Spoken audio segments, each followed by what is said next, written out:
क्या एसआर के ही last superstar हैं? I'm the last of the star. Is Ranbir Kapoor become a superstar? अभी आप देखिए रणबीर कपूर बिल्कुल ही अलग ट्रेंड में, he is doing great job. He's a fantastic actor, and he's a brilliant actor, and he wears it with ease. Honestly, he's one of the finest talents we have in the country. You are brilliant. Ranbir Kapoor is one of my favorite actors. Ji. Actors that have inspired me in my journey, and Ranbir is one of them. तो उसके लिए क्या क्या पापड़ बेलने पड़ेंगे, या फिर पापड़ already bell चुके हैं, बस उसको परोसने की देर है?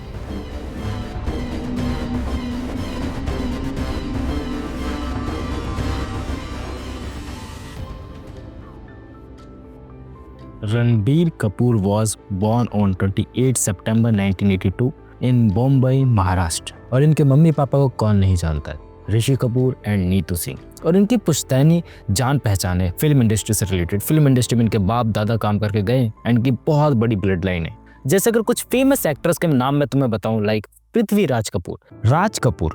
रणवीर को ना बचपन से ही इंटरेस्ट था फिल्म लाइन में काम करने के लिए। लाइक इनके पापा जब शूटिंग के लिए जाया करते थे ना, तो ये इनके पीछे पीछे दौड़ के चले जाया करते थे एज असिस्टेंट डायरेक्टर का रूप में काम करने के लिए। लाइक बात लेके चले अब लौट चले मूवी की, जो 1999 में रिलीज हुई थी, उसमें इन्होंने असिस्टेंट डायरेक्टर के रूप में काम करा था। सो पैशन भाई बचपन से ही डेवलप था, क्योंकि उसी के अराउंड ही इसकी फैमिली इन्वॉल्व करती थी। सो वहीं से पैशन अपने आप डेवलप होते गया एंड घर वालों को पुश तो पीछे से था ही, और साथ ही साथ नेपोटिज्म का मार भी पीछे से भाई को बहुत पड़ी है। और अपने इस पैशन को पूरा करने के लिए, सिर्फ बाहर से ना दिखाने के लिए कि ब्रो मैं एक्टर के घर में पैदा हुआ हूँ तो मेरे को एक्टिंग आती ही होगी, सिर्फ इस चीज का घमंड ला लेते हुए ये पहुंचे न्यूयॉर्क में, जहाँ पर इन्होंने school of visual arts and method of acting सीखी और साथ ही साथ ट्रेनिंग ली Lee Strasberg theatre and film institute में। और उसी के बाद उन्होंने 2 शॉर्ट फिल्म्स भी बनाई। और जब ये वापस आए इंडिया, तब इन्होंने काम करा संजय लीला बंसाली के साथ एज अ असिस्टेंट डायरेक्टर के रूप में, और दैट मूवी वाज ब्लैक। और उन्होंने शुरू में बात बहुत ज्यादा बोली कि संजय लीला बंसाली साहब ना उनको अच्छे से ट्रीट नहीं करते थे। लाइक उनके शब्द थे,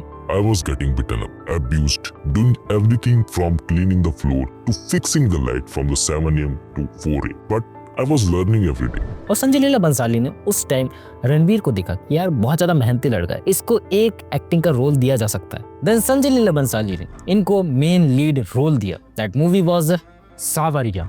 और सावरिया एक पहली ऐसी मूवी थी ना जिसमें सोनी ने पैसे डाले थे, लाइक हॉलीवुड के स्टूडियो ने पैसे डाले थे, वो भी इंडिया की मूवी में।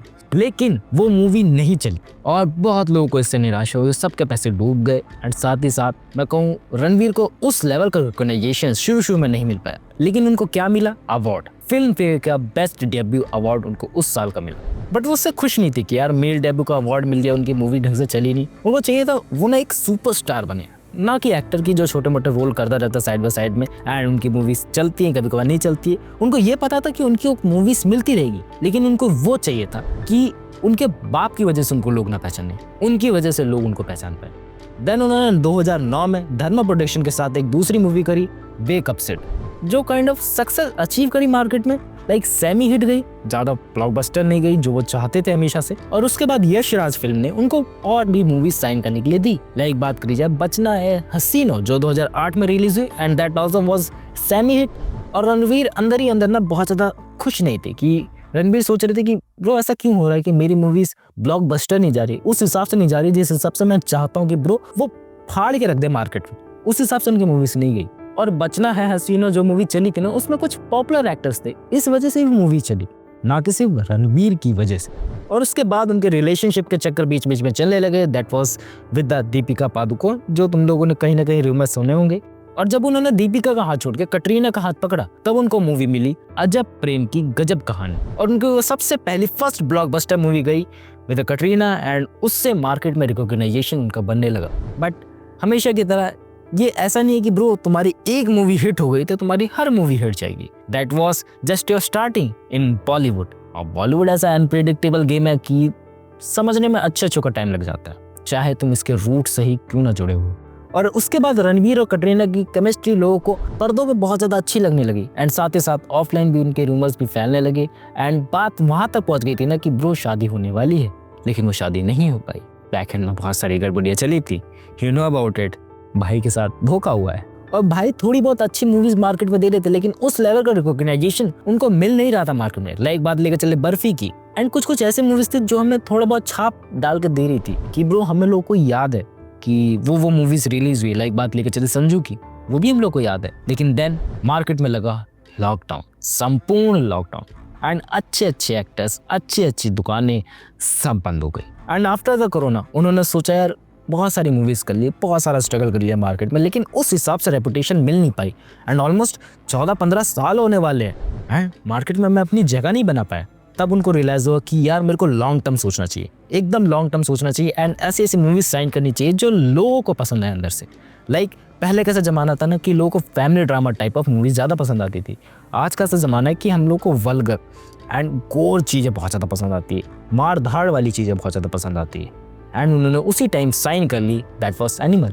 एंड एनिमल से पहले बताऊँ उन्होंने एक और मूवी साइन कर रखी थी, दैट वॉज ब्रह्मास्त्र। भाई का सबसे पहला एक्सपीरियंस, थिएटर एक्सपीरियंस जो भाई ने करा, पहली बार भाई थिएटर में गया था, पहली बार भाई ने ब्रह्मास्त्र इन अ बिग स्क्रीन में देखी थी। एंड वो एक्सपीरियंस ही भाई बहुत ज़्यादा कमाल था। लाइक बात लेकर चले उस हिसाब से एक चीज़ को छोड़ दिया जाए, शिवा वाले मीम को। सो ब्रो क्या चीज़ें थी उसमें, देख के दिमाग हिल गया था कि bro that type of VFX exist in India. ये इंडिया में बनी है सच में। ऐसे ऐसे VFX का सीन से ना कि ब्रो मैं रियलाइज़ नहीं कर पा रहा था कि मैं हॉलीवुड मूवी देख रहा हूँ कि इंडियन मूवी देख रहा हूँ। मेरे को अंदाज़ा था कि किस तरह का क्रिटिसिज्म आदि पुरुष को मिला है एंड किस तरह की मूवीज़ के VFX एग्जिस्ट करती हैं। एंड ज़्यादा चीज़ें उसके अंदर कंप्यूटर ग्राफिक वाली थी।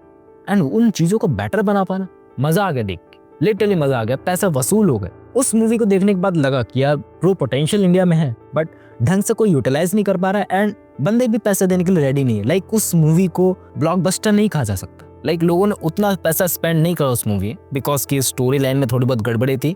VFX was the great and top notch in the histories ever, मेरे को ऐसा लगता है, बट थोड़ी बहुत स्टोरी पे और वर्क कर लिया होता। So that's gonna be great, that's gonna be great.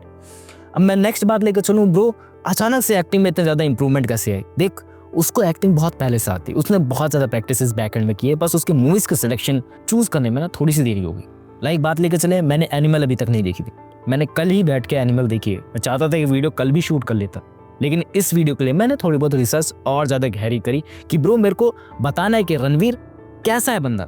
थोड़ा बोलने में उल्टा सीधा हो जाता है कि मैं रणवीर बोल रहा हूँ कि रणवीर बोल रहा हूँ। रणवीर कैसा एक्टर है, बंदा एक्टिंग में घुस गया तो घुस गया। लाइक आज तक मैंने जितनी भी मूवीज़ देखी है, मैं उसमें बहुत कम ही मूवीज़ में इंडल्ज हो जाता हूँ कि ब्रो मैं भूल जाता हूँ कि आस पास कुछ एग्जिस्ट करता है। एंड रणवीर की जब मैंने कल एनिमल मूवी देखी एंड उसमें एक सीन आता है कि ब्रो बाप और बेटे में इमोशनली बहुत ज़्यादा टॉक्सिक थे उसके फादर, एंड जब उनसे वही बात करते कि कैसे उन दोनों में रिलेशनशिप बढ़िया नहीं थे एंड आप मेरी एक्टिंग करके दिखाओ, मैं थोड़ी देर के लिए रिलेट मार पाया कि ब्रो ये क्या था, ये क्या था। मैं मान रहा हूँ कि बहुत सारी चीज़ें उसके अंदर, बहुत सारी चीज़ें बेकार है। ऑलमोस्ट हम लोगों को दिखाते कि ब्रो ऐसा नहीं बनना है, लेकिन कुछ कुछ सीन्स इतने बखूबी तरीके से दिखाए गए, इतनी बखूबी तरीके से निभाए गए। भाई कास्टिंग बहुत बढ़िया चूज करी गई है। रणवीर सिंह से better actor in that stage कोई नहीं निभा सकता था उसका रोल। एंड मैं दैट्स वाई इसको थोड़ा बहुत ज़्यादा लंबा खींच रहा हूँ कि ब्रो मेरे को बताना है कि मैंने क्या देखा, बंदे की डाइवर्सिफिकेशन किस लेवल की है। मैंने अजब प्रेम की गजब कहानी पहले भी देखी टीवी में, एंड साथ ही साथ मैंने बर्फी भी थोड़े बहुत ग्लिम्पिस देखे।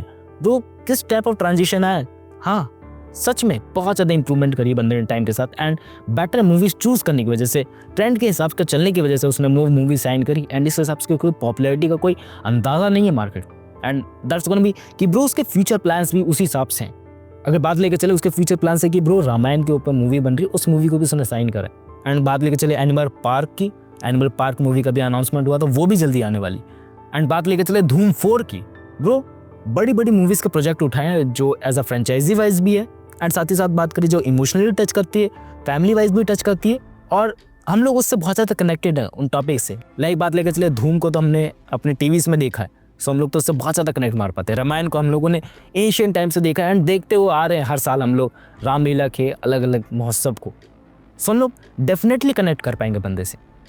अब मैं भी थोड़ा बहुत मैं ज़्यादा इमोशनली अटैच हो चुका हूँ उसकी एक्टिंग की वजह से, तो ज़्यादा अंदर से निकल रहा है। बट मैं सीधा साधा कहना चाह रहा हूँ कि ब्रो हाँ कुछ तो बात है कि मैं उससे कनेक्ट मार पाया। As a point of view की बात नहीं करूँ कि ब्रो मेरी लाइफ के साथ भी ऐसा हुआ, as a point of view की बात करूँ कि मैं देख पा रहा हूँ कि उसके अलावा मुझे कुछ दिख नहीं रहा है। मैं देख पा रहा हूँ कि मैं ही वहाँ पर खड़ा हूँ।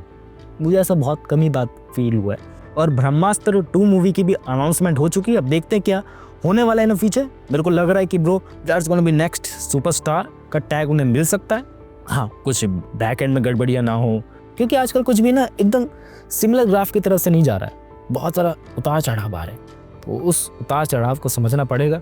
एंड मैंने रणवीर की एक और बात नोटिस करी कि ब्रो वो सुपरस्टार वाला टैग था ना, कि ब्रो पहले हम लोगों को सुपरस्टार वाली लाइफ पता नहीं रहती थी, कि हम लोग बंदों से कनेक्ट नहीं मार पाते थे। एंड आजकल हम लोग इंस्टाग्राम पे, उनके यूट्यूब चैनल्स पे जाके उनको देख सकते हैं, अच्छे से पहचान सकते हैं कि हाँ ये वो बंदा है, ये वो चीज़ें बैक एंड में करता है। रणवीर का कोई मुझे इंस्टा हैंडल देखने को नहीं मिला। Then actors had a mystery level because the media wasn't so large. Today actors are on television shows, they're on reality shows, newspapers, news channels. So there's so much of accessibility to us anyways that the mystery is dying. If I'm on Twitter and I'm expressing myself, I'm only killing my mystery. So the longevity that I could have as an actor, I'm only reducing it. बात मेरे को बहुत ज़्यादा hit करी कि bro बंदा back and में कर क्या रहा होगा, क्या वो वैसा ही है जैसे हम लोगों ने उनको स्क्रीन्स पे देखा है। Maybe we don't know about it, थोड़ा अंदर से बात आई तो मैंने तुम लोगों को बताने की कोशिश करी। बाकी what's you think about it कि ब्रो मैं गलत बोल रहा हूँ, मे बी मैं गलत बोल रहा हूँ, बट जो भी मेरे को अंदर से लगा मैंने तुम लोगों को बताने की कोशिश करी। कमेंट्स करके बताना, बाकी तुम लोग मेरे को करेक्ट कर सकते हो कि ब्रो ये चीज़ें तुमने गलत बोली। मिलते नेक्स्ट वीडियो में, बाय।